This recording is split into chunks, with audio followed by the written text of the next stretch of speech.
अस्सलाम वालेकुम। आप देख रहे हैं पीए न्यूज एचडी और मैं हूं आपके होस्ट सादिया बतूल। शामिल करते हैं आज की अहम खबर शामिल करते हैं पीए न्यूज के तर्जुमान प्रोफेसर जुल्फिकार अली सलीमी से। कई जिला गुजरात में सीसीडी पुलिस की शानदार कारकर्दगी दहशत की अलामत अपने अंजाम को पहुंचा। अल्हम्दुलिल्लाह गुजरात में सीसीडी पुलिस की जानिब से जराइम पेशा अनासर के खिलाफ जारी फैसलाकुन कार्रवाइयाँ रंग ला रही हैं। हवाई फायरिंग, डकैती, मनशियत फरोशी जैसे जराइम में नुमाया कमी वाक़ हुई है। सीसीडी की टीम न सिर्फ जराइम को रोकने में मसरूफ़ अमल है बल्कि अवाम के जान माल के तहफ़्फ़ुज़ को यकीनी बनाने के लिए दिन रात कोशिश है। हालिया कार्रवाई में टांडा का बदनामी ज़माना बत्ताखोर मनशियात फरोश और बदमाश सलामा भट्टी, जो कि एक अरसे से पूरे इलाके में खौफ की अलामत बना हुआ था, अपने मंतकी अंजाम को पहुँच गया।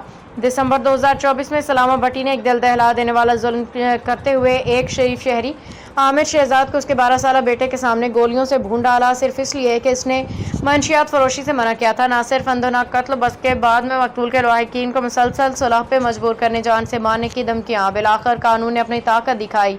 सीसीडी पुलिस के साथ मुकाबले में सलामा भट्टी अपने ही साथियों की फायरिंग का निशाना अंजाम को पहुंचा। इस अहम कामयाबी पे मकतूल आमिर शहजाद की अहलिया शकीला बीबी, वालदा मंजूरा बीबी, बेटे सैफ भाई ने सीसीडी पुलिस का तहे दिल से शुक्रिया अदा किया, जिन्होंने इंसाफ को यकीनी बनाया। इस दलेराना कार्रवाई पे हम सीसीडी पुलिस गुजरात को दिल के गहराइयों से खराज तहसीन पेश करते हैं। खुसूसन जिले सालार doctor Syed Amir Abbas Sherazi, SHO CCD Raja Ehsan, circle incharge inspector Adnan Tarar, जिन्होंने अपने फ़राइज़ मनसबी को इबादत का दर्जा दिया और आवाम को एक सफाक मुजरिम से निजात दिलाई। हम वज़ीर आला पंजाब मोहतरमा मरियम नवाज शरीफ का भी खुसूसी शुक्रिया अदा करते हैं, जिनकी हिदायत पे पंजाब पुलिस आवाम के जान माल की हिफाजत में नए संगमील अबूर कर रही है। ये कार्रवाई सिर्फ कामयाबी नहीं बल्कि इंस्पिरेशन है। एक अहद की अलामत के जराइम का खात्मा मुमकिन है अगर नीयत और क़यादत दोनों मजबूत हों। न्यूज स्टूडियो से अब तक के लिए इतना ही। मजीद खबरों और अपडेट्स के लिए देखते रहिए पीए न्यूज HD।